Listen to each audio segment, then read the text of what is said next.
नमस्कार, आप देख रहे हैं बिग फाइट लाइव। आपके साथ मैं हूं श्वेता मिश्रा अवस्थी।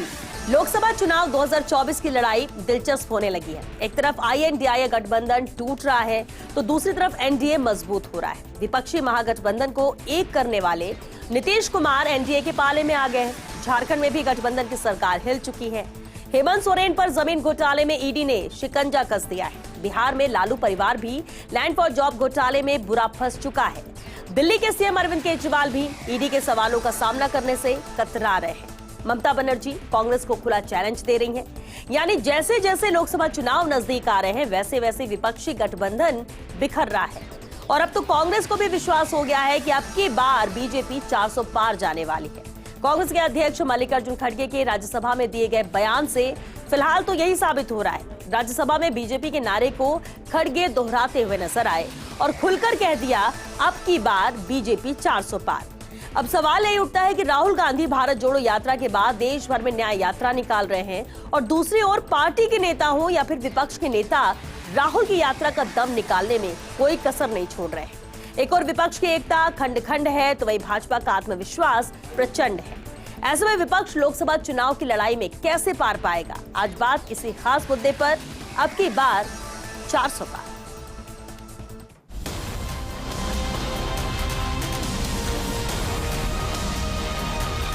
अपने तो 400 पार हो रहा है।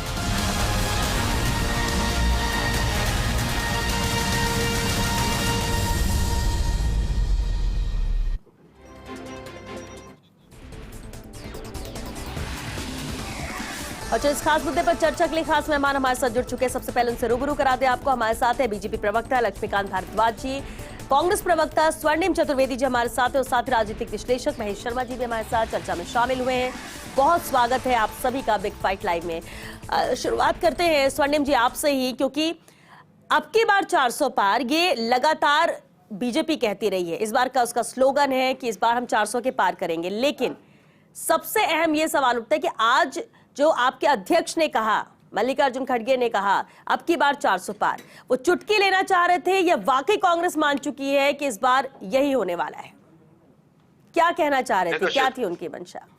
देखिए श्वेता जी, 1 घंटे 38 मिनट के अपने भाषण में पार्लियामेंट में मल्लिकार्जुन खड़गे जी जो कांग्रेस अध्यक्ष हैं, उन्होंने बताया पिछले 10 साल में किस तरह से लोगों की दशा और दिशा में कमी आई है, किस तरह से बिगड़ी है। यहाँ पे चाहे इन्फेंट मोर्टेलिटी रेट हो, चाहे हमारे लाइफ एक्सपेक्टेंसी हो, इसके अलावा युवाओं के रोजगार से लेकर के सारी बातें उन्होंने वहां पे स्पर्श रखी। और उन्होंने कहा कि जब देश के लिए काम नहीं किया, जहाँ किसानों की आय बढ़ाने की बजाय दुगनी करने वाले थे, 1.5% कम हो गई है आय, और इन्फेंट मोर्टेलिटी रेट घट गई है। इसके अलावा जो हमारे लाइफ एक्सपेक्टेंसी है जो 70 वर्ष थी वो घट गई है मोदी जी के शासन में। मोदी जी के शासन में युवाओं को रोजगार नहीं मिल रहा, सेना कमजोर है, हमारे चीन के जो सैनिक है हमारे देश में घुस करके हमारे ही लोगों को जाने से रोकते हैं। ये सारी बातें बताई। उन्होंने ये कहा कि इस तरह का कार्य करने के पश्चात गवर्नमेंट का भले ही नारा हो 450 पार, किस तरह से लाएंगे 400 पार, जबकि यहाँ तो देश में अंबार लगा हुआ है समस्याओं का। यहाँ पे ना महिला खुश है, ना किसान खुश है, ना गरीब खुश है, ना युवा खुश है, उद्यमी बर्बाद हो रहे हैं। ये सारे उन्होंने वो बातें बताई थी। और ये बताने के साथ ही उन्होंने कहा कि अब तो जागिए प्रधानमंत्री जी, आपके नारा जो है 400 पार, अब की बार 400 पार, ये नारा आप जरूर लगा रहे हैं, लेकिन देश की हालत खराब है और आपके शासन में बद से बदतर आपने करने में कोई कसर नहीं छोड़ी। यही उन्होंने 1 घंटे 38 मिनट के अपने भाषण में कहा है। ठीक है, यानी कि आप ये कह रहे हैं कि जिस तरह से हाल देश का हो रहा है और मैंडेट बढ़ा दिया था जनता ने बीजेपी को, NDA को, और इसके बाद इतना बड़ा नारा, ये पूरा नहीं हो सकता। लक्ष्मीकांत जी क्या कहेंगे इस पर? क्योंकि एक बड़ा मैंडेट लेकर इसलिए भी चल रही है बीजेपी कि जो काम, जो योजनाएं यहाँ पर की गई हैं उसे लेकर जनता खुश है और इसलिए ये आंकड़ा इस बार 300 के पार नहीं बल्कि 400 के पार है। देखिए श्वेता, 35 वर्ष के शासन के बाद, 35 वर्ष में अलग अलग सरकार है, उसके बाद 2014 में पहली बार एक ऐसा अवसर आया जब एक पार्टी की पूर्ण बहुमत की सरकार इस देश में बनी और उस पूर्ण बहुमत की सरकार ने जो काम किए उसी के आधार पर 2019 में पहले से ज्यादा सीटें जीतकर भारतीय जनता पार्टी की दूसरी बार सरकार बनी नरेंद्र मोदी जी के नेतृत्व में। ये जो कांग्रेसी आज बोल रहे हैं यही 10 साल पहले बोल रहे थे, यही 5 साल पहले बोल रहे थे और यही आज बोल रहे थे। मल्लिकार्जुन खड़गे कुछ सच बोल गए। मैं तो कामना करूंगा कि उनके ऊपर कार्रवाई ना करे कांग्रेस पार्टी की सरकार, क्योंकि कभी कभी आदमी की जीभ पे सरस्वती जी बैठती करती हैं और उससे सच उगलवाई लेती हैं। तो उन्होंने जो कहा वो देश के लोगों की भावना है, सारा देश जानता है कि आज स्थिति क्या होने वाली है। कांग्रेस 40 पार का सपना नहीं देखती, हम 400 पार करने जा रहे हैं। इसलिए करने जा रहे हैं कि पिछले 10 साल में भारत का खोया स्वाभिमान नरेंद्र मोदी जी के नेतृत्व में लौट कर आया है। भारत में विकास की एक रफ्तार पकड़ी है। भारत जो अपना स्वाभिमान था उसको जगाकर खड़ा हुआ है। जो हमारे आस्था के केंद्र थे, जिनके ऊपर लगातार प्रहार हो रहे थे, पहले मुगलों के द्वारा, बाद में कांग्रेस के द्वारा, लेकिन अब सब जगह भारत में ऐसा लगता है कि ये एक भारत है और यहाँ पर एक अपनी संस्कृति के लोग यहाँ पर रहते हैं, उसकी पूजा होती है। आप ये मानकर चलिए कि कांग्रेस पार्टी ने, अभी जो प्रवक्ता कांग्रेस पार्टी के कह रहे थे कि भारत की सेना कमजोर हुई है और चीन के लोग ऐसा कह रहे हैं, तो आप ये समझिए कि पहली बार भारत की सेना ने सर्जिकल स्ट्राइक की, पहली बार भारत की सेना ने एयर स्ट्राइक की। और आपने कितने बरस हो गए सुने हुए, कांग्रेस पार्टी के राज में आप रोज सुनते थे कि सीमा के ऊपर फायरिंग होती थी और भारत के गांव खाली कराने पड़ते थे। कितने बरस हो गए आपको ये सुने हुए कि वहां पर फायरिंग हो गई। चीन पहली बार पीछे हटा है। ये बात अलग है कि कांग्रेस पार्टी के शासन में 1959 में और 1962 में जिस तरह भारत के हजारों किलोमीटर एरिया में चीन ने कब्जा कर लिया था, और आज एक इंच लेने की भी चीन सोचता नहीं, क्योंकि नरेंद्र मोदी जी की सरकार है। जरा सी हिमाकत की थी, 3 गुना सैनिक मरवाकर चले गए आपने। तो भारत के सेना प्रमुख ने कहा कि 1 इंच जमीन पर चीन की भारत के ऊपर कब्जा नहीं है, भारत की जमीन पर कब्जा नहीं है और ना कोई अंदर घुसा। लेकिन कांग्रेस पार्टी भारत के सेना प्रमुख की बात नहीं सुनती, वो चीन के सेना प्रमुख की बात सुनती है, क्योंकि इनके नेता चुपके उनके साथ मीटिंग करते हैं। और इनकी दशा जो 40 पार नहीं कर पा रहे हैं, उसका कारण बड़ा एक और भी है कि ये जो ढोंग यात्रा निकालते हैं बार बार, इसके पीछे की सोच बार बार इनके ही नेता प्रकट कर देते हैं। जो डीके सुरेश ने कोशिश तो राहुल गांधी कर रहे हैं, समर्थन भी वहां मिलता है, लेकिन परिणामों में तब्दील नहीं हो पाता। डीके सुरेश ने राहुल गांधी की भावना का ही तो समर्थन किया कि अलग देश बना देना चाहिए दक्षिण भारत को। तो ये जो कांग्रेस की भावना का प्रकटीकरण इनके दूसरे नेता करते रहते हैं, असल में भावना राहुल गांधी, सोनिया गांधी और कांग्रेस पार्टी के नेतृत्व की है। ये जो ढोंग यात्रा बार बार निकालते हैं, इसका कोई असर नहीं होने वाला। जनता जानती है कि इनके मन में क्या है। महेश जी, अब सवाल ये उठता है कि एक तरफ तो राहुल गांधी न्याय यात्रा निकाल रहे हैं, जनता का अपार समर्थन मिलता है, लेकिन वो वोटों में तब्दील नहीं हो पाता, क्योंकि भारत जोड़ो यात्रा में हमने देखा कि विधानसभा में ऐसा कुछ देखने को नहीं मिला परिणामों में। चलिए, उम्मीद अब लोकसभा से है। दूसरी तरफ विपक्षी गठबंधन की बात करें, वो एक एक कर टूट रहा है। कांग्रेस अगर मजबूती की बात करती है, सरकार में वापसी की बात करती है और सवाल अगर उठाती है एनडीए पर, तो उसका आधार क्या है? देखिए, जो भी आधार किया है, जो खड़गे साहब ने जो बात कही है, वो एक कटाक्ष है कि भाई इस बार तो ये इतना सब कुछ होने के बाद में भी ये बात, तो ये इस रूप में लिया जा सकता है। उन्होंने ये इनको सपोर्ट में नहीं कहा, बल्कि कटाक्ष किया गया एनडीए पे, खासकर मोदी जी पे, क्योंकि नारा बीजेपी का है। सवाल ये आता है कि इस समय जो विपक्षी दल जो असमंजस की जो स्थिति बनी है, उसके पीछे कारण क्या था? ये विपक्षी के जो भी गठबंधन में जो इंडिया में जो शामिल हो रहे थे, उन सब का ये कहना था यात्रा से पहले आप सीटों के बंटवारे की बात कर लीजिए, लेकिन वो हो नहीं पाया था और ये इस पर यात्रा शुरू हो गई है। तो कांग्रेस इस समय यात्रा को सफल बनाने में जुटी हुई है और जो है सीटों का बंटवारा हुआ नहीं है। असमंजस की स्थिति में ही ममता जी ने जिस तरह से बंगाल की बात कही है, कि मान जी ने मतलब क्या नाम है, पंजाब के लिए अपनी के सभी सीटों पे, दिल्ली में भी यही बात हो रही है। तो ये जो असमंजस की स्थिति, अगर इसमें दो चीजें हैं कि कांग्रेस चाहती है कि वह उसका नेतृत्व उसके हाथ में हो, और क्षेत्रीय दल ये सोचते हैं कि कांग्रेस अगर ज्यादा प्रभावशाली हुई तो हमारा अस्तित्व खतरे में आएगा। तो ये जो जिस रूप में जो बन रहा है, कॉमन प्रोग्राम की बात हो रही थी, कॉमन प्रोग्राम बना, लेकिन कहीं पे भी कोई चीज जब नहीं मिल रहा है, नेताओं का उनकी गंभीरता से नजर नहीं आई, तो ये अब अपने अपने हिसाब से अपने अपने मतलब चुनाव के अपनी रणनीति तैयार करने लगे। तो ऐसी स्थिति में कांग्रेस क्या चाहती है और घटक दल क्या चाहते हैं, ये कोई स्पष्ट नहीं है। तो लिहाजा ये जो अस्पष्टता की स्थिति को वो भाप लिया जिन्होंने पहले, जो नीतीश जी ने जो इसको मतलब क्या कहते हैं ना, जो बताया था, ये मतलब जो जिसके बोलते हैं ना कि जो पौधारोपण बीज जिन्होंने मतलब क्या कहते हैं रोपने की कोशिश की थी विपक्ष गठबंधन की, वही पहले छिटक गए, क्योंकि उनको मालूम हो गया था कि माहौल किस साइड में जा रहा है। तो ये सारी चीजों को ध्यान में रखते हुए, ऐसी बात नहीं है कि विपक्ष का कोई या कांग्रेस का कोई जनाधार नहीं हो, जनाधार बेशक है, लेकिन स्थिति ये है कि अच्छी नीति और ये मतलब मौके पे आपको मतलब क्या कहते हैं ना, उसके लिए पूरी योजनाबद्ध तरीके से एक होकर के बात करनी पड़ेगी, तब आगे आप लेकिन बिल्कुल यही बीजेपी को चुनौती दे सकते हैं। स्वर्णिम जी बिल्कुल चुनौती आप एनडीए को दे रहे हैं, बीजेपी को दे रहे हैं, चैलेंज यहाँ पर कर रहे हैं, लेकिन जो एकजुटता आप लोगों ने दिखाई थी, महागठबंधन बनाया था, उसके बाद एक एक करके सब छिटक गया, सब अलग अलग हो रहा है। ममता बनर्जी जो साथ थी वही कांग्रेस को सीधे तौर पर चैलेंज कर रही हैं। तो ऐसा तो नहीं कि एनडीए की लड़ाई तो कहीं दूर ही रह जाएगी, आपसी लड़ाई में ही फायदा मिल जाए एनडीए को, बीजेपी को? कैसे एकजुट करेगी कांग्रेस? कांग्रेस पार्टी देश के लिए लड़ रही है, देश की एकता के लिए लड़ रही है। जैसे हमारे अभी साथी यहाँ पे भारतीय जनता पार्टी के देश के स्वाभिमान की बात कर रहे थे, एक महीना भी नहीं हुआ मेजर शैतान सिंह की जो स्मारक था जहाँ शहीद हुए थे, वो भारत भूमि से चीन की सेना के कहने पर इन्होंने हटाया, इनकी सरकार ने हटाया है। हम सबने खबरें पढ़ी है, सबको पता है। इसलिए ऐसी बात ना करें, एक सच्चाई को जाने और सच्चाई की बात करें। सेना के स्वाभिमान के पीछे छुप करके आपने पिछली बार वोट मांगे थे, लेकिन हम अगर आज विपक्ष में है तो विपक्ष का धर्म निभाते हुए आपकी कमियों बताएंगे। आज किसान 3 काले कानून ला करके सड़कों पे बैठा करके 750 किसानों को शहीद होने के लिए मजबूर आपने ही किया था। आपके ही सरकार के खिलाफ आंदोलन कर रहे थे, सबको पता है।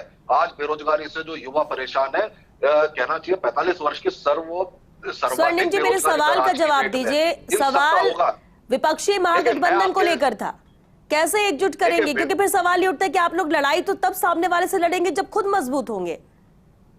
कांग्रेस लड़ रही है लेकिन बाकी सब कहां है? देखिए, कांग्रेस पार्टी जो गठबंधन में है उसका सम्मान करती है, सम्मान के साथ रखती है। भारतीय जनता पार्टी के गठबंधन भी टूटे हैं। यहाँ पे जब इनका एनडीए था, एनडीए के जो सबसे पुराने पार्टनर थे आज भारतीय जनता पार्टी के साथ नहीं है। ऐसा होता है, गठबंधन बनते हैं, इसमें कुछ साथ रहते हैं, कुछ नहीं रहते। लेकिन कांग्रेस पार्टी अपना काम कर रही है लगातार। राहुल गांधी जी के नेतृत्व में देश को जोड़ने और कांग्रेस पार्टी के ऑर्गेनाइजेशन के दम पर हम ये यात्रा निकाल रहे हैं, जिसका समर्थन पूरे देश देख रहा है। और सबसे बड़ी बात यह है कि भारतीय जनता पार्टी आज अपने कामों के दम पर वोट नहीं मांग सकती। किसी गरीब को आपने कल्याण किया हो इसके दम पर वोट नहीं मांग सकते। आपकी किसी योजना से युवाओं को फायदा हो, किसानों को, महिलाओं को फायदा हो, यानी आप ये कह रहे हैं कि कोई भी योजना वर्थ नहीं थी, यहाँ पर फायदेमंद नहीं हुई, ये जिसे स्वर्णिम जी कह रहे हैं। तो क्या आधार है फिर एनडीए का? जरा पूरा देश एक पूरा दशक हो गया इस सरकार को, 2 कार्यकाल हो गए, लेकिन इसके बाद भी फायदा अगर आमजन को नहीं है तो स्वर्णिम जी जो कह रहे हैं, जो मंशा और चिंता जाहिर कर रहे हैं, उसका जवाब दीजिए। देखिए, सारा देश जानता है, दुनिया जानती है कि एक जमाना था जब कांग्रेस के राज का सूरज कभी डूबता नहीं था। और आज कांग्रेस की जो दशा हो रही है उसका कारण यही तो है कि इनके प्रवक्ता भी इतने आत्ममुग्ध हैं कि उनको देश की भावना ही समझ में नहीं आ रही। देश में जो हो रहा है वो दिखता ही नहीं है। आज देश प्रगति के सोपान पर है। देश में जब ये छोड़कर गए थे तो 11वें नंबर की अर्थव्यवस्था थी, आज 5वें नंबर की अर्थव्यवस्था है।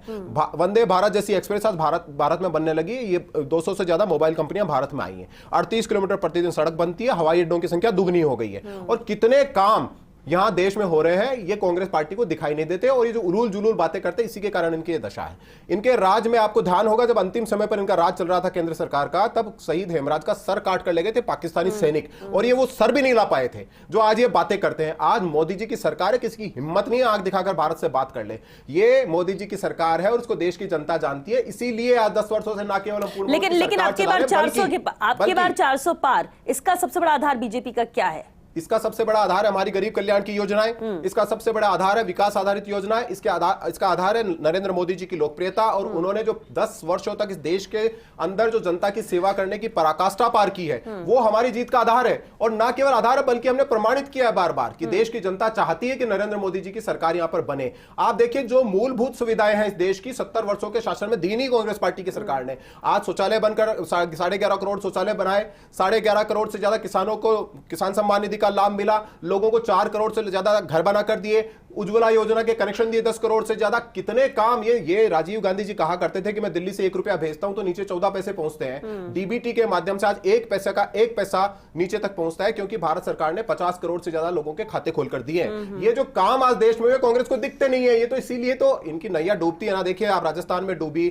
मध्य प्रदेश में डूबी, छत्तीसगढ़ में डूबी, गुजरात में डूबी, उत्तर प्रदेश में डूबी, उत्तराखंड में डूबी, गोवा में डूबी, असम में डूबी, पूरे भारत में डूबी। तो ये जो डूबने का कारण है ये इनकी आत्ममुग्धता है। ये एक जैसे इन्होंने कहा बेरोजगारी, देखो देश में तो बेरोजगारी है नहीं, लेकिन एक जगह जरूर बेरोजगारी है, वो है कांग्रेस के राष्ट्रीय अध्यक्ष रहे राहुल गांधी के पास, जिनके पास कोई रोजगार नहीं है। वो इधर से घूमते हैं उधर चले जाते हैं, इधर से घूमते हैं उधर चले जाते हैं, बस इतना काम है। लेकिन उनकी यात्रा में उन्हें समर्थन तो मिलता है, लेकिन उनकी यात्रा में समर्थन तो मिलता है, ये वोटों में तब्दील नहीं होता, ये अलग बात है। ये समर्थन नहीं मिलता, लोग उनको देखने आते हैं, लोग उनको देखने आते हैं कि देश का मनोरंजन करने वाला व्यक्ति कैसा दिखता है, उनको देखने आते हैं और चले जाते हैं। वोट कौन देता है? वोट तो विश्वास के आधार पर पड़ता है, लेकिन वोट तो विश्वास के आधार पर पड़ता है जो नरेंद्र मोदी जी के साथ है। महेश जी, एक सवाल है, इसका ईमानदारी से जवाब आपसे चाहूंगी।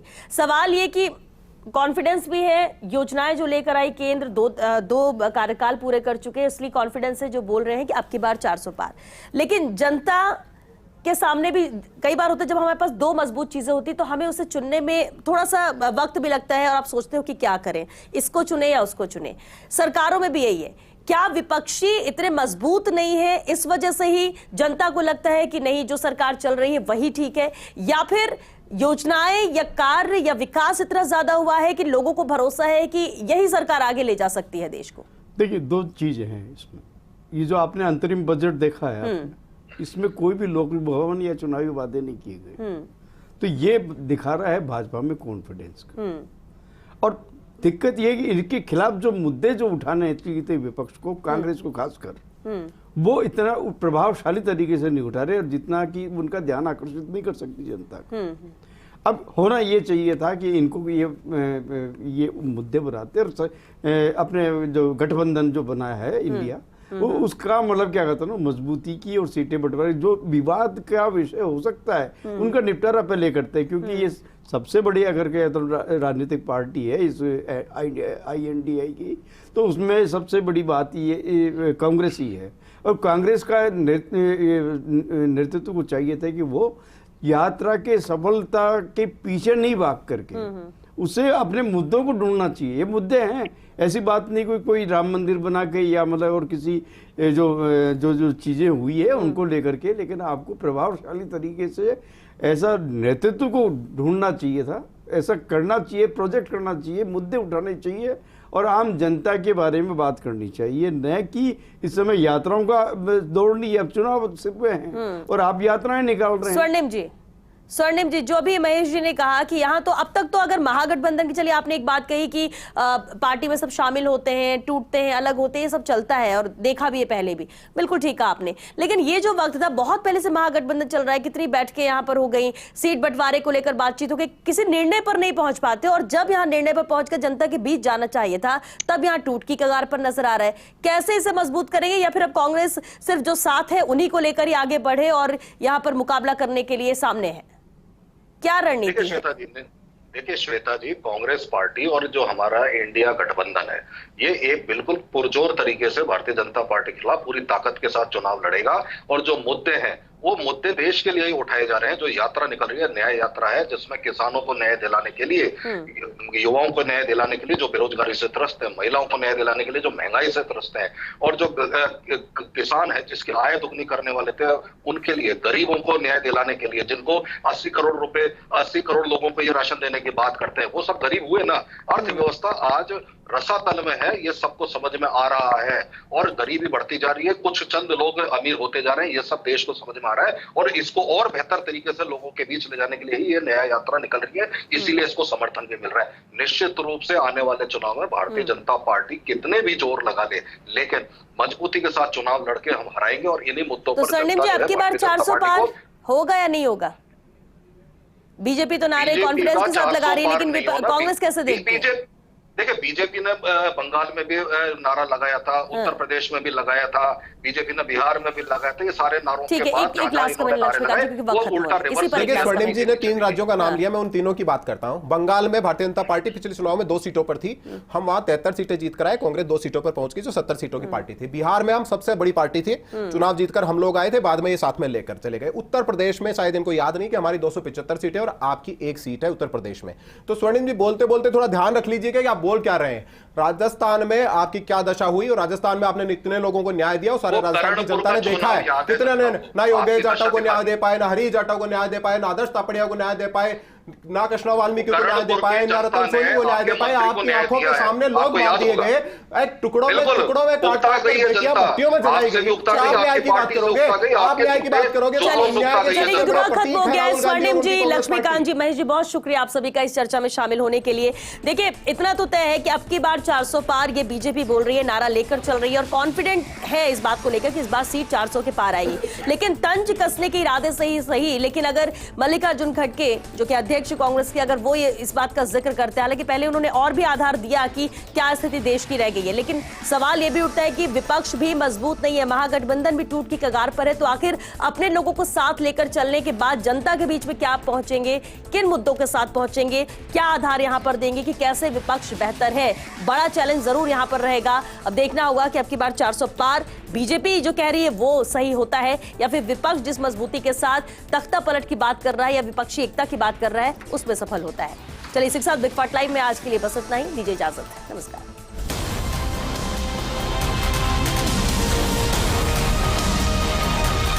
अपने तो 400 पार हो रहा है।